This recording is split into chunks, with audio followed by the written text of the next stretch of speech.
his actions had consequences. So that's an immediate theme of, your actions will have consequences no matter how hard you try to hide it or to, avoid it. I mean, we've even learned that from other shows, and this movie does a great job at that too. Hey everybody. Hey guys. This is MaJeliv with the Vasquez family. I'm Matthew. I'm Jose. And you'll meet the rest of the family very shortly, but today we're going to be doing a movie review to Kalki 2898. This movie is long overdue. We saw this movie over a month ago. You guys were very eager to have us watch it, and we did watch it. We watched it in theaters. We got to catch it right before it exited theaters. And my goodness, what an experience. So yes, today we're going to be diving into spoilers, talking about acting, visuals, the cinematography, and, story aspects, all the different things that we enjoy that stood out to us, and then the takeaways, lastly, the things that we took away from the film, and, how we're feeling about part 2, because it left us with quite the cliffhanger at the end of this movie. So yes, we're very excited. To start, visual effects and cinematography. Again, right away, this is the most expensive film in Indian cinema history, for now. But you could definitely tell right away that this was a high-budget film, and they used every penny they could to make this movie look gorgeous, and it did. There were some shots that were just so beautiful to look at. And there was definitely inspiration from movies like Dune, Star Wars. It definitely blended different movies. I don't know if you noticed. Oh, yeah, for sure. Agreed with all that. So yeah, on a visual cinematic scale, the movie was grand and definitely took our breath away and was worth seeing in theaters. I think watching it at home wouldn't have been enough. To watch it the first time in the theaters was definitely worth it. And even though there was inspiration from different movies, like Dune, especially the music, Josh will get into that later, and then my mom will get into the story, and my sister will get into themes and takeaways. But yeah, no, even though there was things that were inspiration from other films, this movie still had its own original and creative soul. There was definitely, the technology and the world building was just so creative, and they found a way to put their own spin to it while making it still feel fresh and new. So that was really, really great. And then more immediately, Dad, for you, how did you feel about the acting, certain performances, things like that? Who stood out to you? Just tell us what you thought about the acting. Well, kind of building off the visual aspect, in the very opening sequences, it reminded me a little bit also of 300, where there's this feel like a bit of a comic book kind of come to life in live action, and the performances had a lot to do with that. Kind of entering this, it felt a little bit more digital, a digital history kind of coming to life.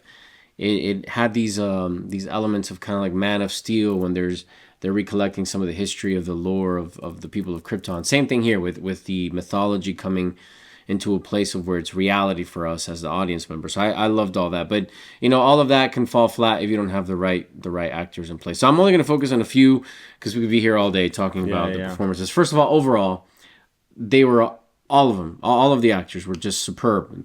They very, very dedicated to the whole of the story and the world and the lore. If I were to crown Best Actor, Best Actress, Deepika, I think, is the one that plays Sum 80. Sumati, I think. Sumati ends up being her name. She, above all of them, she just had this groundedness to her. And I recently found out, you told me that she was actually pregnant during filming, which, kind of eliminates the reality that she didn't have a lot... During the climactic scene, I believe. You guys can correct us if we're wrong, but I did research that and hear that, so that's... According to a source we found, at least. Yeah. Hopefully it's an actual reputable source. Yeah. But ultimately, she every single frame that she's in, she captures the audience and grounds this very fictional, kind of out there reality, very futuristic, broken world. And she brings a human experience to the forefront, which I absolutely love. Yeah. And then, of course, Prabhas, he's renowned and favorited. He's funny, he's epic, he's the hero. He's also a very broken kind of hero. It's interesting because you have his depiction of Bhairava.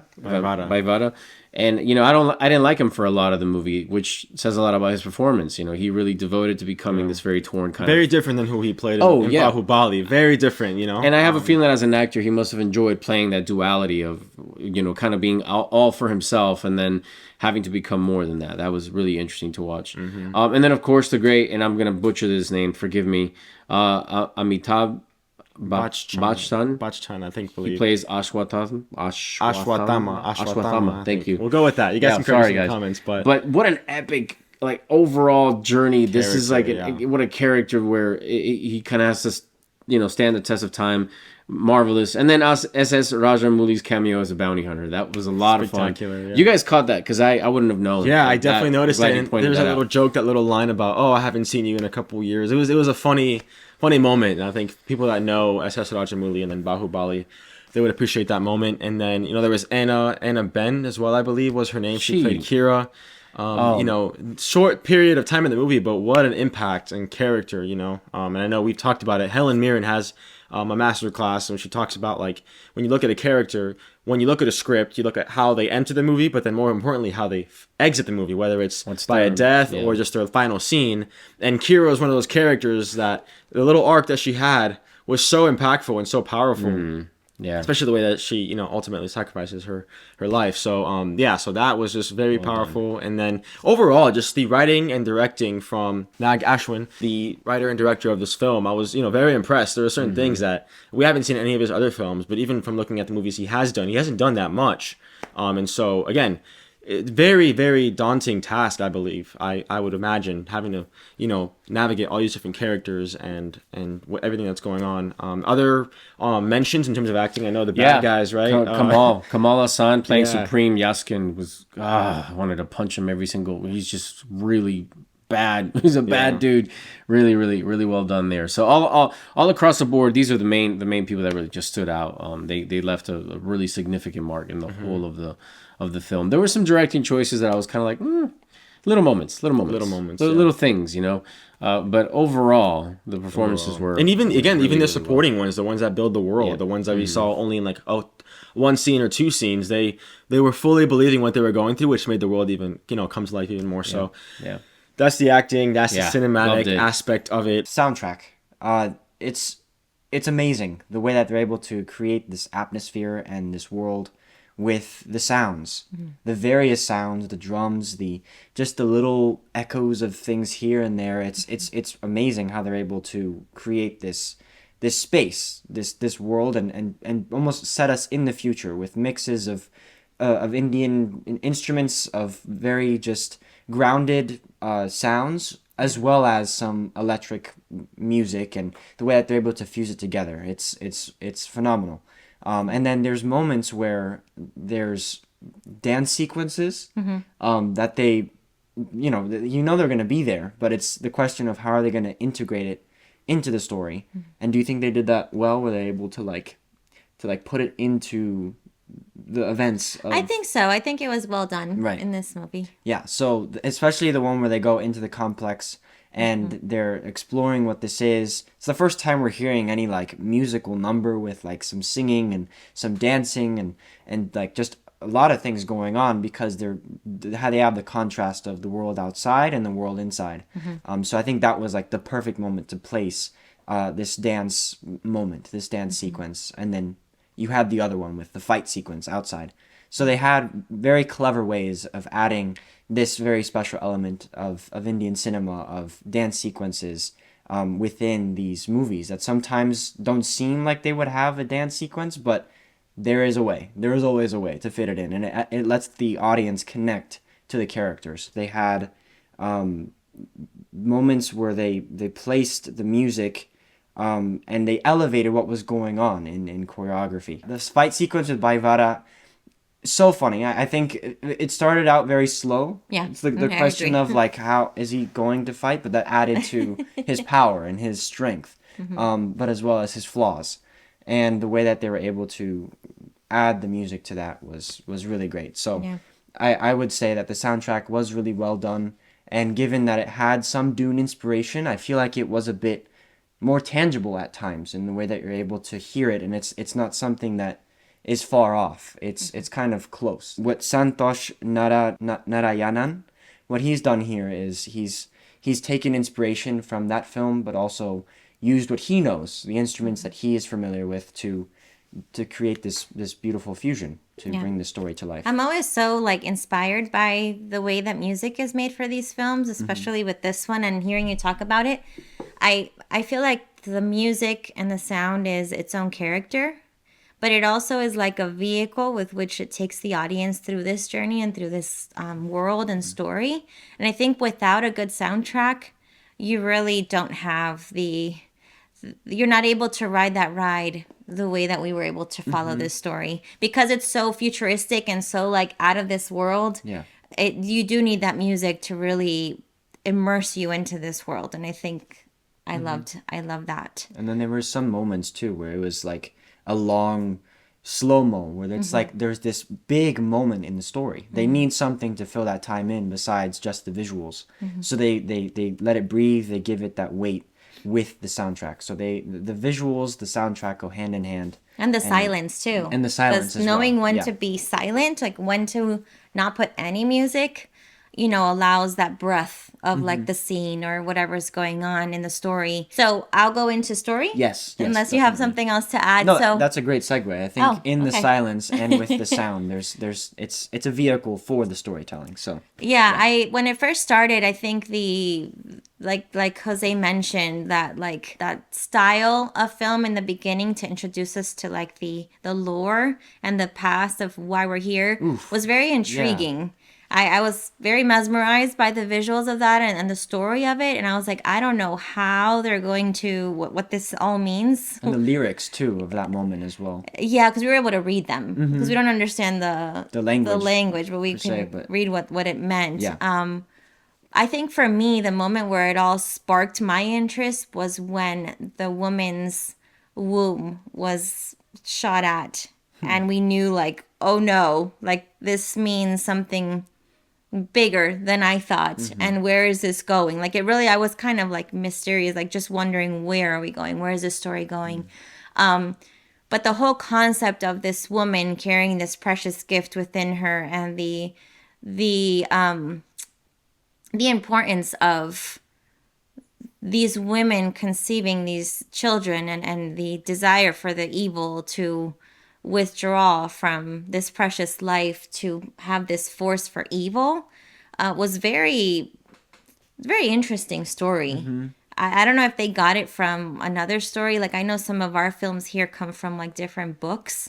I don't know if it came from a specific book or something, but it was a very intriguing story, and I think it was very relatable in that, I mean, who can't relate to a mother's journey, right? A mother protecting her child, and then good and evil, and people using a child for good and then a child for evil, and the consequences of your actions and the effects that generation upon generation have from the wrongdoings of someone, and how it can affect your future generations and then the world around you. The cliffhanger, I don't know how long it's gonna take.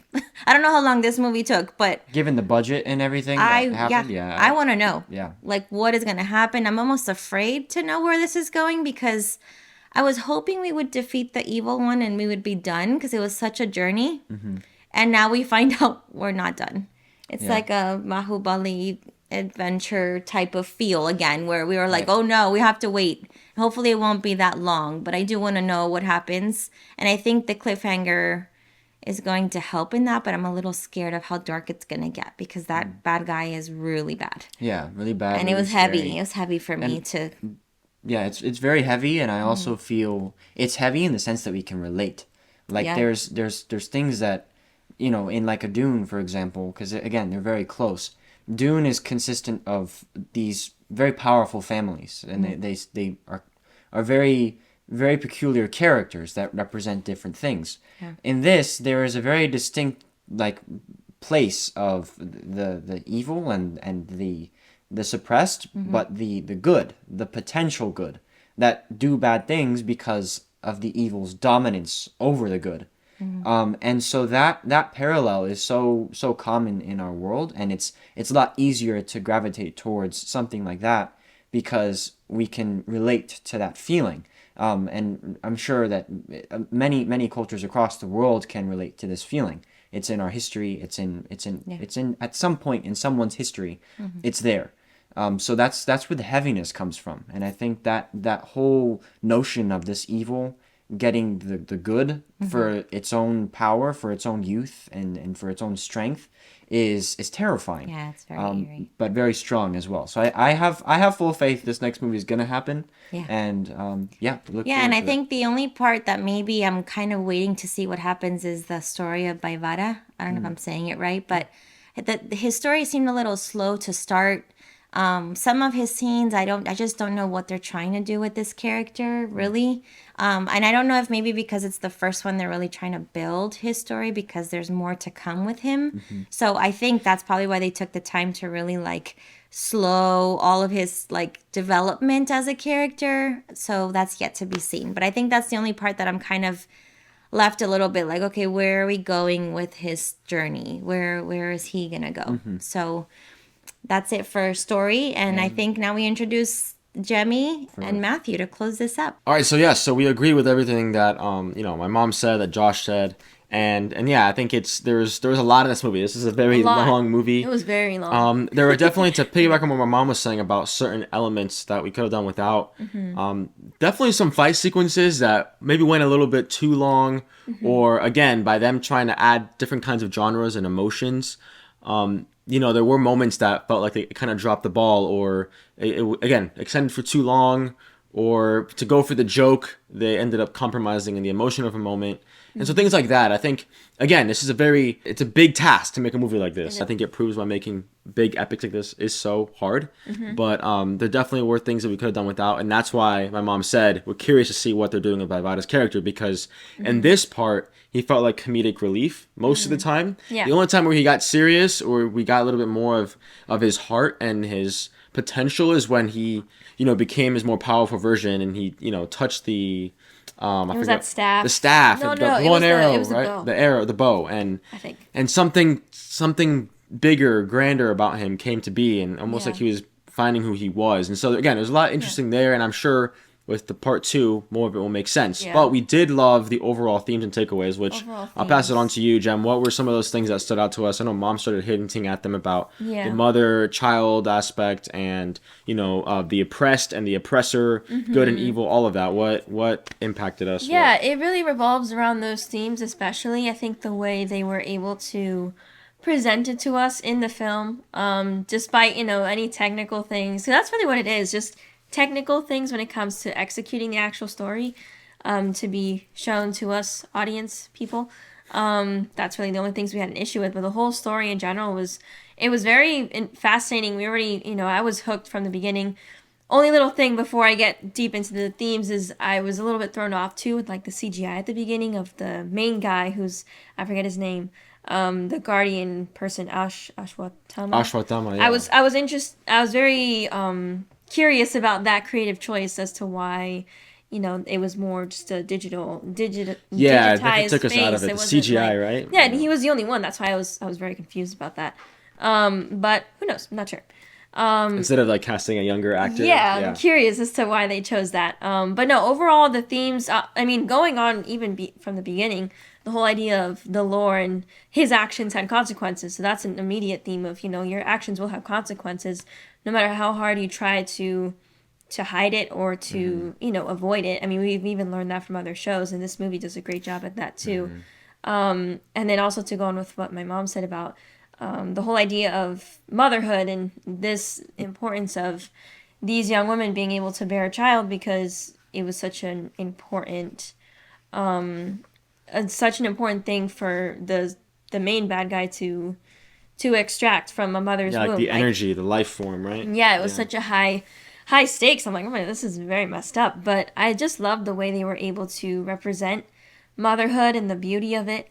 The way they're really able to honor it. And also, a lot of the elements did remind me of the story of Mary and Jesus, from our faith, and the story of Jesus and his nativity. The way Mary was, conceived by the Holy Spirit, was, born Jesus. But in the process of that, there was a lot of stakes at hand. There was a lot of persecution. Yeah. Many young infants, right? of all infants. Yeah. Many died that night because they were trying to find this Messiah who was to be born to save all of humanity. But because this kind of power, this greater power, threatened the person in charge. And you see that a lot in this movie. This person in charge is terrified of this kid being born. So it's like, okay, well, let's take all the women who are fertile and, use their ability to conceive to our advantage.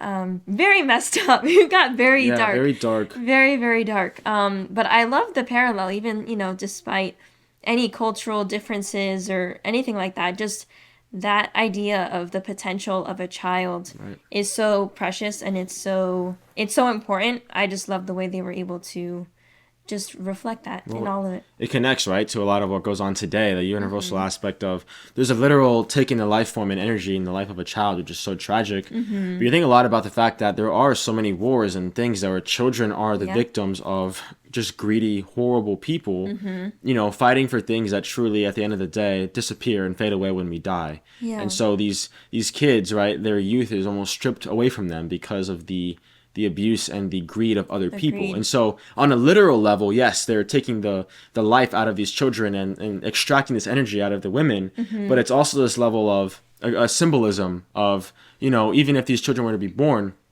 the life they're living is they can't be children, they can't be young. And there were children, like child characters in this movie as well. There were kids, and we saw that was like towards the beginning of the movie, right? Like them having to sneak around, and it was very, again, these kids going through very high stake moments, and so that was very, very fascinating. But yeah, everything about to see the new generation come into this in this world now that they're living and growing up in. We have this main young girl that we meet in the beginning, and she's trying to pretend to be a boy so she doesn't get taken. And then you see the other side of all of these women who have been held captive now and have been used for the higher classes, you know, use. You definitely see a very vivid and symbolized version of the upper and lower classes. How, you know, people with all the money and the ability to afford it stay in like this huge hovering paradise, and then everyone lives kind of a living hell, quite literally. But it's false because it's kind of upside down in this story, where, you know, the whole effect of pride makes more people greedy, and then, you know, but then when you're in a more humble place, you either you feel more greedy, or you can find how you can be more generous, or that power of generosity, being able to share your goods with others or for the greater good of people, not all for yourself. And I think that's what we're finding this character that Prabhas plays, Bhairava, I think. Yeah. Him having to deal with that, because there is a side of him that's very lighthearted and comedic and funny. He does have a heart somewhere, so, you know, sometimes. But he's very much overpowered with that greed at the moment.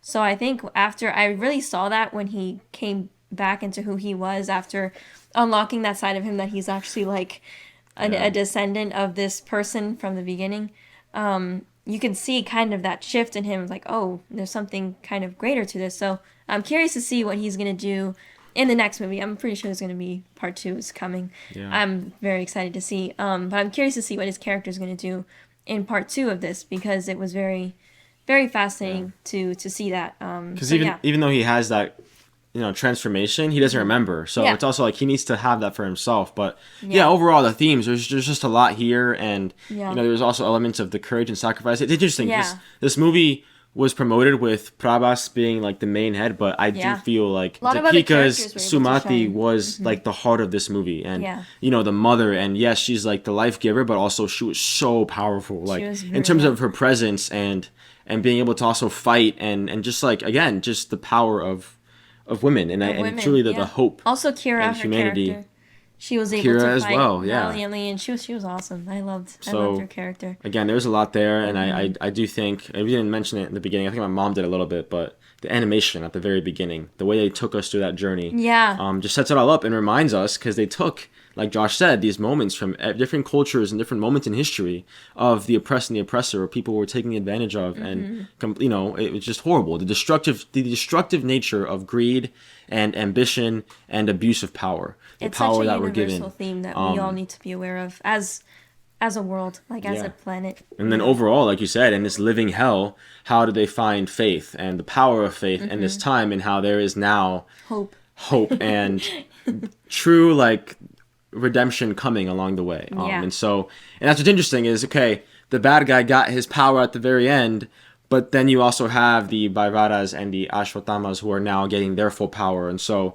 again, it's these universal, almost like they represent the entity of faith and fear and good and evil, and to see them clash like that is going to be quite something. So I'm really looking forward to the next part. But overall themes and takeaways, it was wonderful. And despite it being such a a huge concept and out of world kind of thing, very Dune like, there are still those themes that are so universal that it doesn't matter what kind of concept it's under, everyone can understand it, which I really appreciated about this film. Yeah, and I also think this, in a way, can be better than Dune on a more emotional level yeah. because it commits to the good and evil. Yes. Dune at times feels like it's not committing to either. It's very just trying gray. to have a commentary on the gray, which, okay, it's, you know, to each their own, and I understand there's a purpose for that, but I think there's a missed opportunity, and this movie leaned into that, and I think it was a great experience for that. So anyway, we're very excited for part 2, and we love it. We want to see it again. Yeah. Now that we have access to it on streaming, so we definitely will want to do that. And yeah, so anyway, guys, thank you if you've stayed all the way to the end here. Thank you for joining us, for listening to our thoughts. We want to hear your thoughts down below in the comments, so meet us in the comment section down below. Let us know how this movie impacted you, what stood out to you, maybe your favorite acting performances, story elements, behind the scenes things about this movie. Again, beyond it just being the most expensive film in Indian cinema history so far. Again, I'm sure there'll be a movie someday that tops it, maybe the second part. But yeah, there's elements of this movie that are good to know about Kalki. Good things to know, and we definitely will meet you guys. You guys always have great things to say. Yes. Regardless, you guys, besides that, go out there, spread your light, and we'll see you guys in the next MaJeliv India video. Have a MaJeliv day. Bye.